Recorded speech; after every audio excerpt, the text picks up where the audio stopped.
ಎಲ್ಲರಿಗೂ ನಮಸ್ಕಾರ.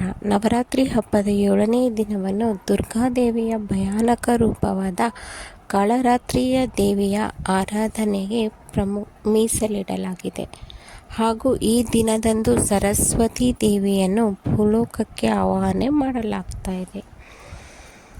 ನವರಾತ್ರಿಯ ದುರ್ಗಾದೇವಿಯ 7ನೇ ರೂಪವಾದ ಕಾಳಿದೇವಿಯನ್ನು ಪೂಜಿಸಲಾಗ್ತಾ ಇದೆ. ಆದ್ದರಿಂದ ಈ ದಿನವನ್ನು ಕಾಳರಾತ್ರಿಯ ದಿನವೆಂದು ಕರೆಯಲಾಗ್ತಾ ಇದೆ.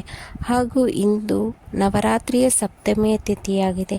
ದುರ್ಗಾದೇವಿಯ ಭಯಾನಕ ರೂಪದಲ್ಲಿ ಕಾಳರಾತ್ರಿ ಪ್ರಮುಖಳು. ದುರ್ಗಾದೇವಿಯ ನೈಜ ರೂಪಕ್ಕಿಂತಲೂ ಕಾಳರಾತ್ರಿ ದೇವಿ ಅಥವಾ ಕಾಳಿ ದೇವಿಯ ರೂಪವು ಘೋರವಾಗಿರುತ್ತದೆ. ಎಂಥವರನ್ನಾದರೂ ಭಯದಲ್ಲಿ ಮುಳುಗಿಸುತ್ತದೆ. ರಾಕ್ಷಸರೂ ಕೂಡ ದುರ್ಗಾದೇವಿ ಈ ರೂಪವನ್ನು ನೋಡಿ ನಡುಗುತ್ತಾರೆ.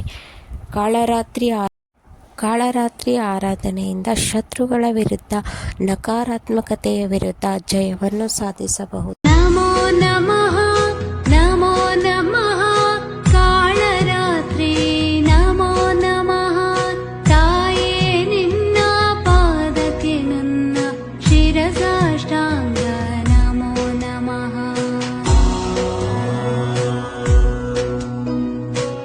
ದಕ್ಷಿಣಾನಿ ಸಮರ್ಪಯಾಮಿ ಸರ್ವಮಂಗಳ ಪ್ರಾಪ್ತ್ಯರ್ಥೆ ಮಂಗಲಮಹನಿಲಾಂಜನ ದೀಪಂ